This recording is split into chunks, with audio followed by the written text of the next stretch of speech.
In this episode, we're going to go through some of our harsh and negative comments. We'll talk about what we learnt from them, how to face the fear of negative comments, and then how to deal with it if you're actually facing it right now. Hi, everyone. Welcome back to the Nick and Sanjee podcast, where we share our tips and tricks on how to start and grow a YouTube channel. We started this YouTube channel because we think it'll be useful to anyone out there who's either thinking of starting their own channel or they want to understand how to grow and optimize their channel once they've started it. So how are you going today, Nick? I'm good. Yeah, I finished one of my main video edits for the week, so I'm feeling ahead. How about you? Awesome. Yeah, feeling good, a little bit hot. Yeah. We're just chatting. It's 30 degrees where I am now, but it's also probably similar for you with the lighting and the room over there. Yeah, it's But toasty. we've got a great episode today around some of our harsh and negative comments and what we've learned from them on the journey of our own channels. Nick and I both have, I guess you'd call us educational channels, would you, Nick? Yeah. And in terms of that, it's that talking head style where we're not trying to be controversial or we're not opinionated, I guess, but we're just trying to share some information. But even when we do that, we're still likely to get harsh and slightly challenging comments. So we just wanted to share with you what some of our experiences, how we deal with them and how we deal with them in terms of the short term and how we deal with them as our channel will continue to grow. So with that being said, let's start with the juicy stuff up front. Let's go with some examples of some of our juicy comments. So I'll go off first where I know I've had these. I couldn't get the screenshot exactly for them, but I'll describe a couple that I've experienced. So one of them I got was on a video I did where I compared being a Commonwealth Bank customer to being a Commonwealth Bank shareholder and saying, let's say you had $5,000 or $10,000 and you wanted to either invest them in shares or invest them as, say, put them in a high interest savings account, what would you get in terms of returns? So my video was done a few years ago when interest rates were like 3%, 2 or 3%, and the share price was very reasonable. It was delivering decent dividends. So naturally, the outcome or the result that I got was towards being more of a shareholder, because even though there is a bit of capital risk, you will still get a bit more out of dividends. But then a few years later, like in recent years, I got a comment from someone saying, gee, this video is pretty useless considering interest rates are now, 5 or 6%. And that was one where I was like, I mean, I had a learning out of that, which I can touch on later, but that's an example of something you'll see. You make a video at a certain point in time, someone else will find it down the track and they will obviously take a bit of a stab at you.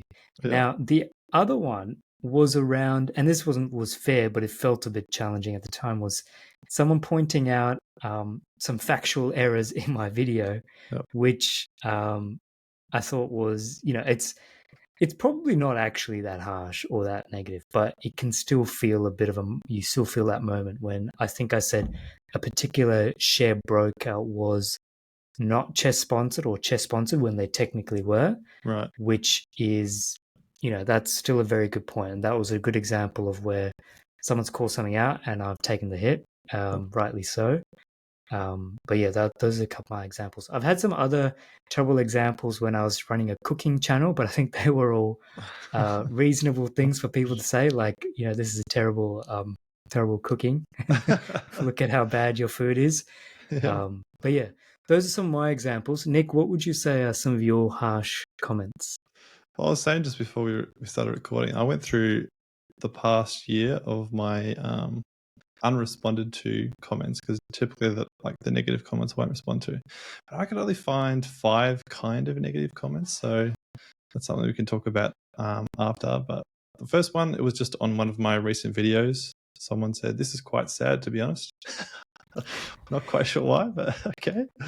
Well, oh really? That's all they said? This is quite sad. That was the whole comment. Okay. So I'm not sure what they were referring to. Another one was, I think it was on, might have been the same video. So it was like an AI generated video.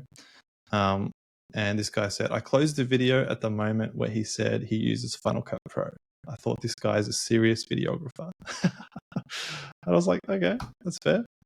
Yeah. Another one was, "You need new glasses." because the picture quality of this particular camera was better than another one I was comparing it to. So it's just, you need new glasses. And then, Okay, saying you're okay. I was going yep. to say, well, surely, okay, yep, Yeah. yep. And then I can't remember what the video this one was from, but the guy was just like, "Bro sounds depressed?" Question mark. I was like, okay, fair enough. And then last one was, I think I was talking about the fact that you don't necessarily have to be super entertaining on YouTube. Yep. Something along those lines. And a guy commented, "I disagree. You have to be entertaining. You're a cool guy, but super dull and monotone. Make some day in the life, show some cool stuff, sound more upbeat." I was like, okay, fair enough. And there was one other comment that I couldn't find, but another guy basically said, you should get voice coaching because you sound very boring. Yep. So Yep. yeah, that's kind of the worst comments that I could find. And again, I don't feel like they're that bad considering some of the comments I've seen people get. But yeah, I was going to ask you, how did those comments make you feel, Sanjee, when you received them? Yeah, well, I think in most of them, like mine are nowhere near as harsh as yours. Let's start off with that. I think I've had some where people have commented on my hair, Yeah. on my hairstyle. I think there was some where like the thumbnail had a certain length and then the actual video had a different length. So it's obvious that I was too lazy to come up with a new thumbnail. Yeah. I've had people say, yeah, your hair's too short, hair's too long. I've always worried someone, and I think it's a fair point. People would say, you know, who are you to talk about it? But I think we're both kind of careful to say, look, this is just what we have experienced, what we know, is what we've learned. Yep. And we're not necessarily giving specific financial advice or specific advice. You should definitely do this. It's more, hey, this is what I've seen, this is what I think. Yep. But everyone's different. Yep. So I think the ones where I usually like the one where someone pointed out a factual error. That's you can't, you got to put your hands up on that. And then I realized, I play it fast and loose probably with some of my research at times. But when people call out things like, you make a video at a certain point in time and then they come back to it down the track and they take a stab, then it's a bit, naturally, I think you and I are the kind of people that want to improve. So our first thought is, okay, what could I have done differently? Is probably made it really clear what our assumptions were and what the time at the video. Even though, it's very obvious, you and I were talking about this, it's very obvious when the video was made, but still you have to sort of say, these are the assumptions I'm making and that's why I'll come to my conclusions. Yeah. However, if X, Y, and Z are different, naturally the conclusions are going to be different. So, stop attacking me. Yeah. And I think I've found, like, thinking about those comments when I receive them, they generally don't feel too intense. Like, it's a bit like, it's a bit of a bummer, that someone left a negative comment. But I don't know, it doesn't tend to affect me too much. And I think that was kind of one of the things we were going to talk about first, was just, I think when people are afraid to start making content because they're afraid they're going to get negative comments, kind of like this.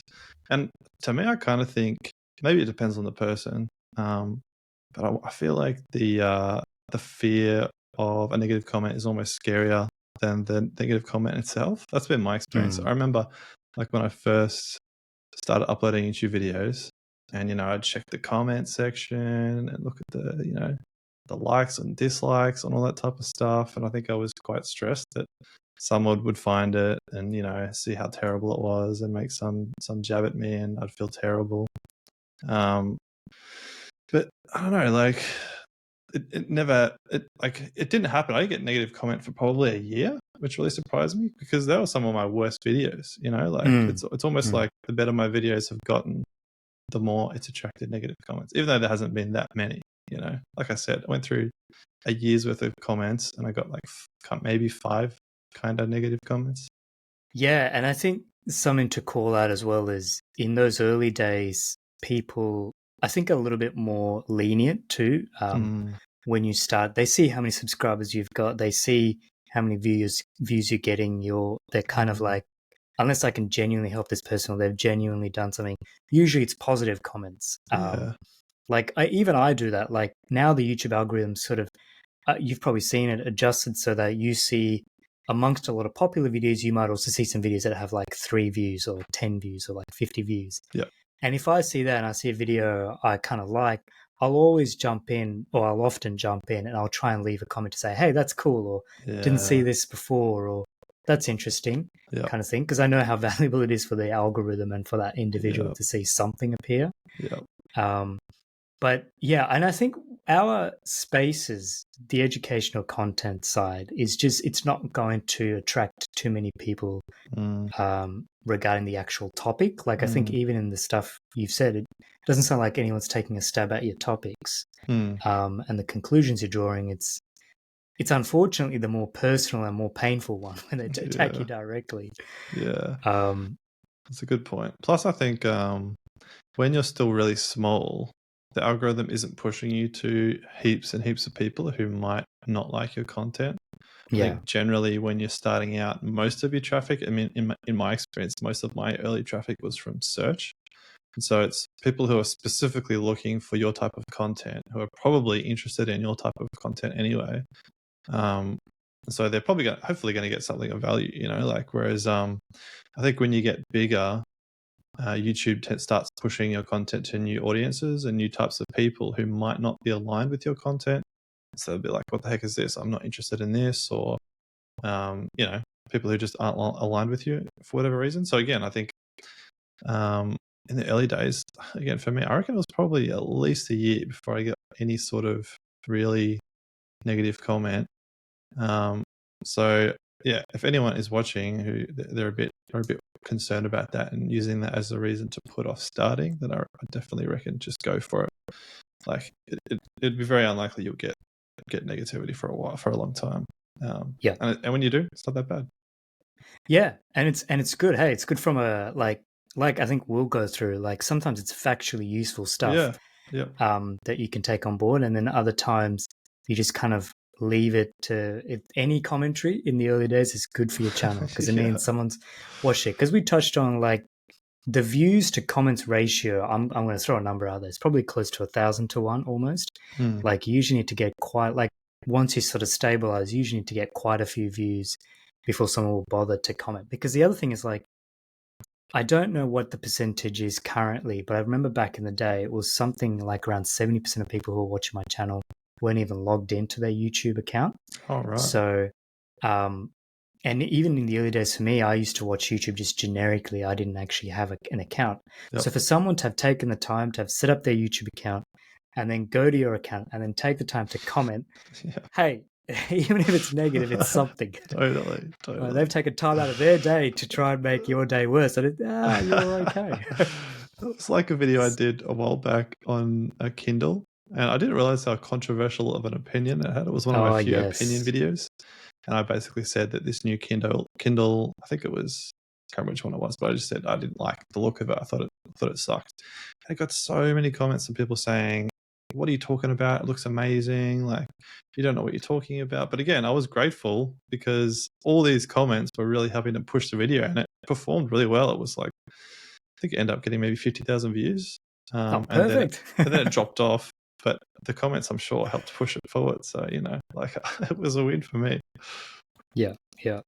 So we've touched on, what it's like if you're worried about starting and in the early days.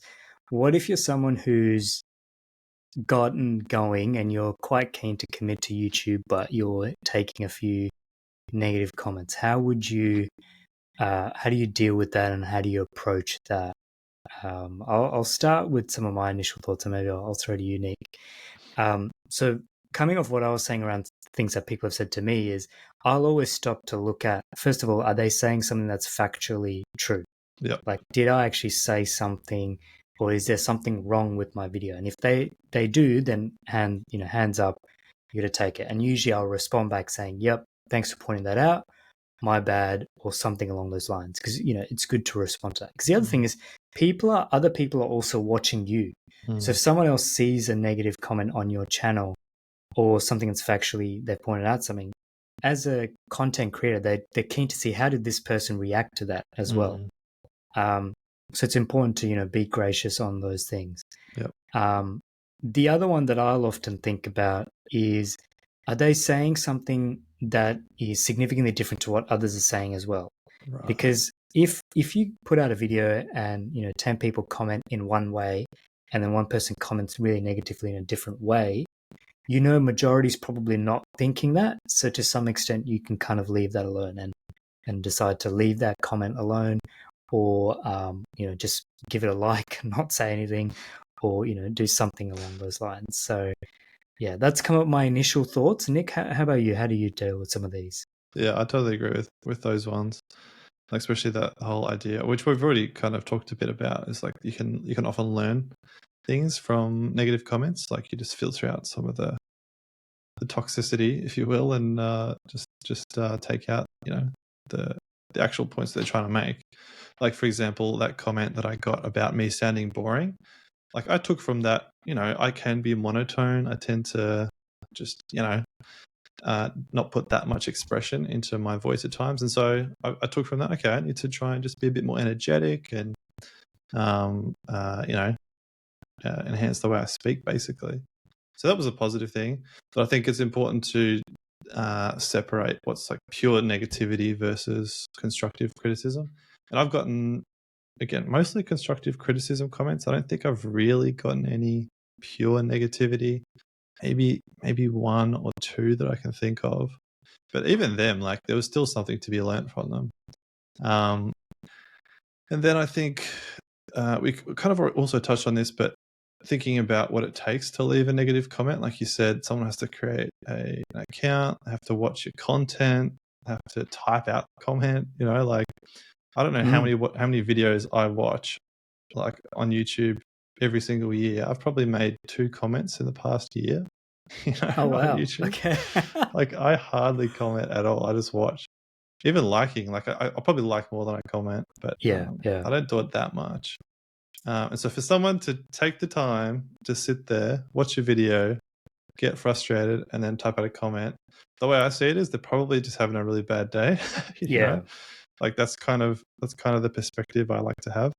Because I think even for myself, if I was watching someone's video and I didn't like it, I'll just click away generally. So it'd take a lot for me to post something negative. And then I think the other big thing was just sharing the comment with someone else. Like, I find that helps me. Like, I'll often just read it out to my wife and have a bit of a chuckle about it. And I think especially is great if you've got someone else who's a creator like you, Sanjee, who you can share it with, who sort of gets it, like, can sympathize together. You can understand. So I think if you can find someone else who's a creator, which we've talked about in previous episodes, the support of having someone else who understands, like, makes a big difference.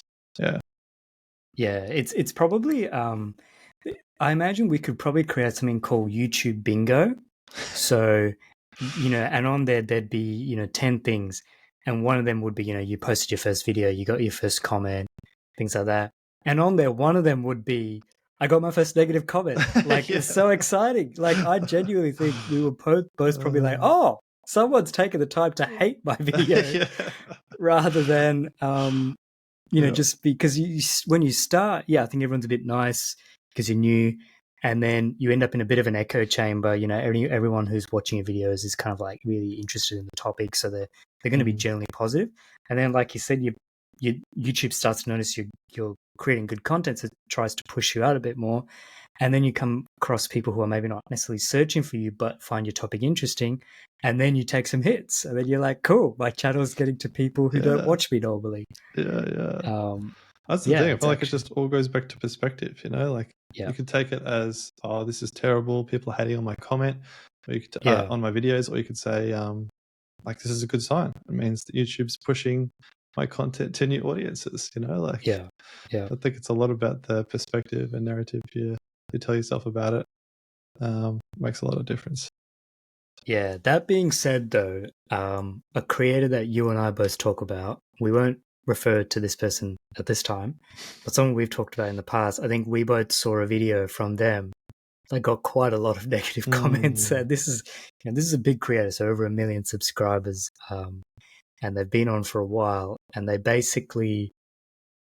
said a couple of things. I wouldn't say they're controversial things, but they kind of did a series of videos, and you could see the comments were very much negative towards this person. And these are top comments too. That's the other thing we should point out is the difference between getting some negative comments that kind of fall away.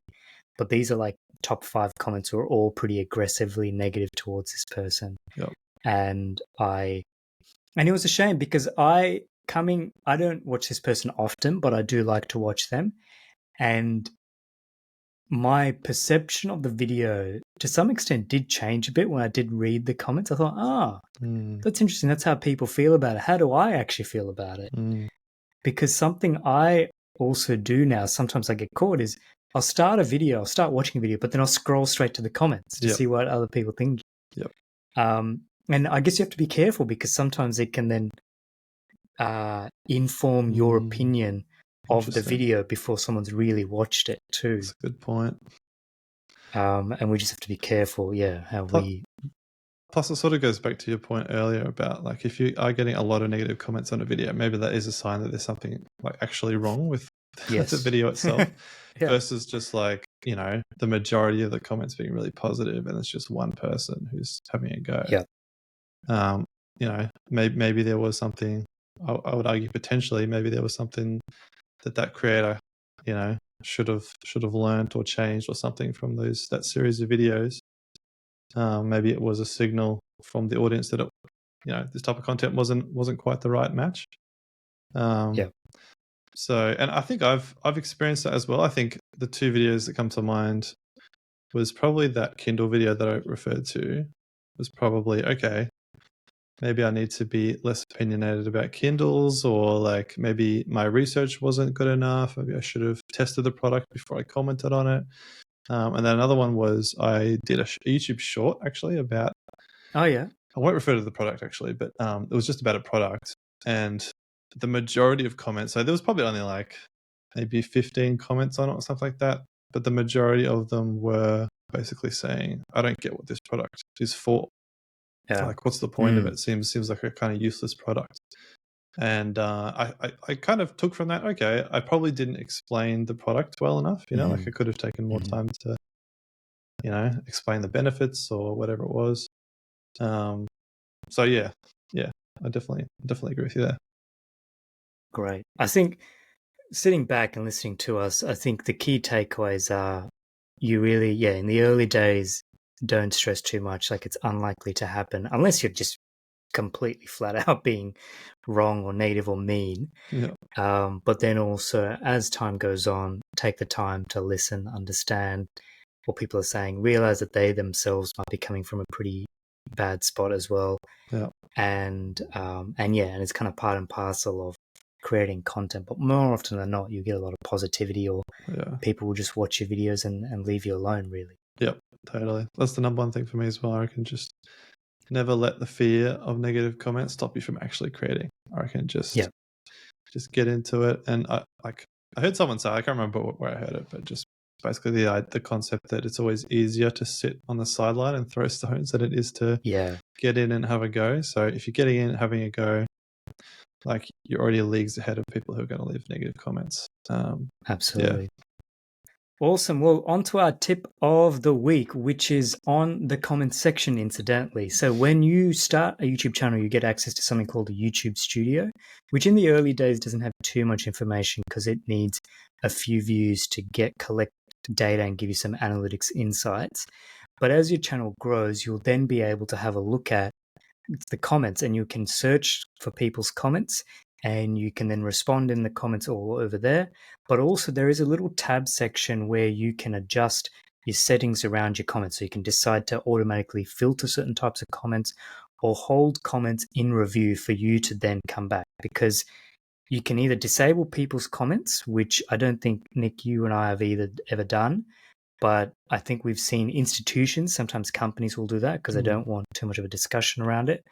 But what we generally find is you can turn on some of the filters where he will hold a comment for review. So the person who's putting in the comment will submit it. It won't appear on the video immediately, but they'll feel like they've submitted it.